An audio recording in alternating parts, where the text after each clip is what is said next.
सुबह 9 बजे राजीव चौक के मेट्रो स्टेशन में उस भीड़-भाड़ भरे माहौल में सीढ़ियों के किनारे राहुल अपना सिर नीचे किए हुए बड़ा उदास होकर अपने एक मित्र का इंतजार कर रहा था। उसी समय सुनील आता है और राहुल के कांधे में हाथ मारता हुआ पूछता है, अरे यार राहुल, तूने तो हद ही कर दी। तेरी शादी को अभी 1 सप्ताह भी नहीं हुआ और तू फिर से जॉब में ऑफिस जा रहा है।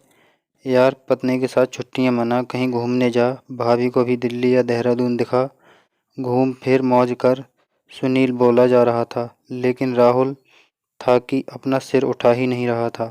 ये देखकर सुनील ने गंभीर होकर पूछा, यार सब कुछ ठीक तो है ना? तू ऐसा उदास क्यों दिख रहा है? राहुल तब भी चुपचाप था। ये देखकर सुनील ने कहा, तबीयत तो ठीक है ना? और भाभी, यार तू बोलता क्यों नहीं? घर में सब ठीक तो है ना?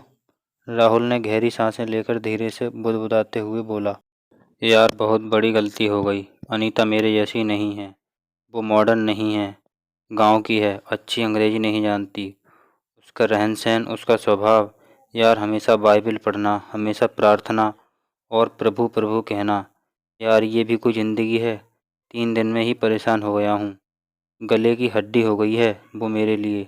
मेरी तो जैसे ज़िंदगी ही बर्बाद हो गई है। सुनील ने कहा, अरे तू भी तो क्रिश्चियन है ना? हाँ हूँ तो सही, लेकिन हम लोग बड़े दिन में और ईस्टर आदि में ही चर्च जाते हैं। यार हर समय बाइबिल की बातें और ये सब कुछ दिखावा मुझे बिल्कुल अच्छा नहीं लगता है। जैसे मैं अपने घर में नहीं किसी चर्च में रह रहा हूँ। सुनील ने दिलासा दिलाते हुए कहा, सब कुछ ठीक हो जाएगा। यार कुछ समय दे भाभी को, नई नई है, दिल्ली में सब कुछ सीख जाएगी। राहुल ने बात काटते हुए कहा, चल ऑफिस देर हो रही है। आज राहुल और अनीता को 3 माह हो चुके हैं, लेकिन राहुल अलग कमरे में सोता है। किसी भी तरह अनीता के सामने नहीं आना चाहता। घर से बाहर जाते समय माँ से चिल्लाकर कहता है, माँ मुझे देर हो जाएगी वापस आने में, आप लोग खाना खाकर सो जाना, मुझे एक ज़रूरी मीटिंग है। ये तो उसका रोज़ का बहाना हो गया था। अनीता जब भी पानी या चाय देती तो राहुल उसे ऐसे सलीके से गिलास या कप को पकड़ता कि कहीं उंगलियां स्पर्श न हो जाएं। अनीता हर वो प्रयास करती कि कैसे वो राहुल को खुश रखे, माँ का ध्यान रखती, सुबह से शाम तक घर को सजाने संवारने में लगी रहती, यूट्यूब से देख देख कर बढ़िया से बढ़िया खाना बनाने की कोशिश करती। आज शाम राहुल गाजर का हलवा खाते हुए ज़ोर ज़ोर से अपने ऑफिस के किसी व्यक्ति से बातें कर रहा था। माँ ने ऊंची आवाज़ में कहा, अरे घर में तो कम से कम शांति से खाया कर, ऑफिस को घर में मत लाया कर, गाजर का हलवा ठंडा हो जाएगा। तभी माँ को चुप कराने के लिए तुरंत राहुल ने कहा, माँ बहुत बढ़िया हलवा बनाया है आपने। माँ ने कहा, मैंने नहीं, बहू ने बनाया है। यह सुनकर तो राहुल को जैसे सांप सूंघ गया।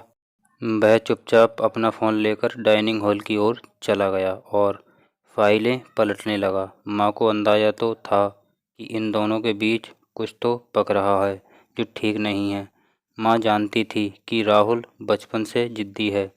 माँ भी सोच रही थी कि राहुल और अनीता को कुछ समय चाहिए, धीरे धीरे शायद सब कुछ ठीक हो जाएगा। वो अनीता से बहुत प्यार करती थी। कई बार कई मामलों में समझाने के लिए शब्द कम पड़ जाते हैं, क्योंकि इतने दिनों में अनीता ने अपनी सासू माँ को अपनी सगी माँ से बढ़कर प्यार किया था, क्योंकि अनीता ने अपनी माँ को बचपन में खो दिया था। पिता ने ही माँ और बाप दोनों का प्यार दिया था और उसे शादी के समय बोले गए पिता के वो शब्द भी अच्छे से याद थे जो उन्होंने आंसू बहाते हुए विदाई के समय कहे थे, बिटिया अब से ससुराल ही तेरा घर है और सास ससुर ही तेरे माता पिता। अनीता अपना कर्तव्य निभाने में कोई कसर नहीं छोड़ रही थी, लेकिन राहुल का ये स्वभाव उसे हर पल कांटे के जैसे चुभ रहा था। वो अपने घर में ही ऐसे महसूस कर रही थी जैसे वो राहुल के लिए बोझ है। अनीता ने ठान लिया कि अब वो ज़्यादा चुप नहीं रहेगी। वो इस विषय में राहुल से खुल के बात करेगी कि क्या कमी है मुझ में, क्यों वो ऐसे गुनाह की सज़ा सह रही है जो उसने कभी किया ही नहीं। वो ऐसा सोच ही रही थी कि राहुल ने चिल्लाया, माँ ऑफिस का टिफ़िन लगा दिया है क्या? अनीता ने टिफ़िन उठाकर राहुल की ओर बढ़ाते दिया, लेकिन जैसे ही राहुल ने टिफ़िन का हैंडल पकड़ा, अनीता ने उसका दूसरा हिस्सा नहीं छोड़ा और बोली, मैं आपसे कुछ बात करना चाहती हूँ, और भरे हुए गले से आंसू बहाते हुए बोली, यदि मैं तुम्हें पसंद नहीं हूँ तो मुझे मेरे पापा के घर छोड़ आओ। राहुल कुछ बोल नहीं पाया, बस धीरे से बोला, ओके, देखता हूँ। अनीता की ये बातें जैसे राहुल के कानों में ज़ोर ज़ोर से गूंज रही थीं। पूरा दिन उसका काम करने में मन नहीं लगा। वो सोच रहा था, क्या हो रहा है मेरे जीवन में, किसकी गलती है, क्यों ये सब कुछ हो रहा है। अनीता सुंदर है, पढ़ी लिखी है, लेकिन आखिर क्यों, जो भी हो, अंदर से कहीं लग रहा है चलो अच्छा है, बला टली, वो अपने घर चली जाएगी। कुछ दिनों में तलाक आदि के पेपर तैयार करवा लूँगा। वो भी किसी और से शादी कर सकती है और मैं भी आज़ाद। वो इस उधेड़-बुन में पूरा दिन कुछ काम ना कर सका और टिफ़िन भी खाना भूल गया। वो जैसे ही घर पहुंचा तो क्या देखा, माँ बिस्तर में पड़ी हुई है, उसे बहुत तेज़ बुखार है। अनीता ने कहा, सुनिए, माँ को जल्दी किसी अच्छे डॉक्टर के पास ले चलिए। मैं सुबह से कह रही हूँ, चलो किसी ऑटो में किसी डॉक्टर के पास चलते हैं, तो माँ मना कर रही हैं। माँ कराहते हुए बोली, अरे रहने दे बेटा, थोड़ा बुखार है, दवा खाकर ठीक हो जाऊंगी। राहुल ने माँ के माथे पर हाथ लगाकर देखा तो कहा, अरे माँ, बुखार से आपका शरीर तप रहा है। तुरंत ओला से टैक्सी मंगाकर वो माँ को लेकर अस्पताल पहुँचा। पूरे रास्ते अनीता माँ को संभाली रही और माँ के लिए लगातार प्रार्थना कर रही थी। और जब डॉक्टर ने चेकअप किया तो बताया कि उसकी माँ के पेट में रसौली है और 20,000 रुपये जमा कीजिए, तब आपकी माँ का ऑपरेशन होगा। राहुल सोच में पड़ गया और अस्पताल के गेट पर आकर अपने दोस्तों को फ़ोन किया तो सब ने कुछ न कुछ बहाने मिलाकर अपना पल्ला झाड़ लिया। उसने अपने बॉस को फ़ोन किया तो उसने कहा कि तुम्हें तो पता ही है, कंपनी घाटे में चल रही है, तुम्हारे पास पहला भी एडवांस है, हम आपकी कोई सहायता नहीं कर सकते। राहुल ने बहुत कोशिश की पर रुपयों का बंदोबस्त नहीं हो पाया।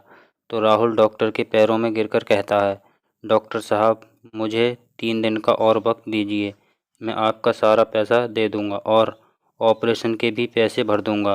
आप बस मेरी माँ की जान बचा लीजिए, मैं आपका ये एहसान ज़िंदगी भर नहीं भूलूंगा।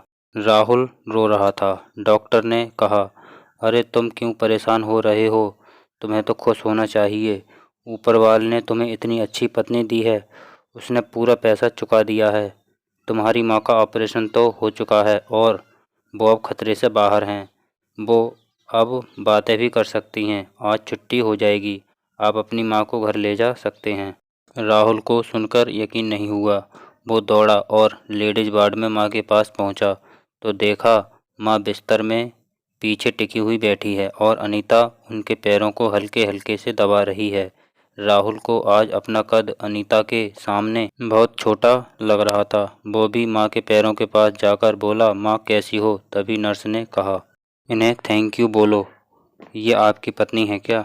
इन्होंने रात दिन सेवा की है और पूरी रात जीसस से प्रार्थना की है इनके जीवन के लिए। राहुल अनीता से नज़रें नहीं मिला पा रहा था, फिर भी नीचे देखते हुए बोला, अनीता, कहाँ से इंतजाम हुआ इतने पैसों का? अनीता ने कहा, मेरे पास कुछ पैसे जमा थे जो मैंने गांव में बच्चों को ट्यूशन पढ़ाकर कमाए थे और कुछ जेवर थे उन्हें बेचकर। माँ ने धीरे धीरे आंखें खोलकर बुदबुदाते हुए बोली, बेटा, ये मेरी बेटी से बढ़कर है। और अनीता का हाथ राहुल के हाथ में रखते हुए बोली, मैं तुम दोनों को हमेशा खुश देखना चाहती हूँ। राहुल की आंखों में पश्चाताप के आंसू अनीता के हाथों में गिर रहे थे। आशा करते हैं दोस्तों कि कहानी पसंद आई होगी। इस कहानी पर आपकी क्या राय है, हमें कमेंट करके अवश्य बताएं। कहानी पसंद आई हो तो वीडियो को लाइक, शेयर और चैनल को सब्सक्राइब अवश्य करें। धन्यवाद।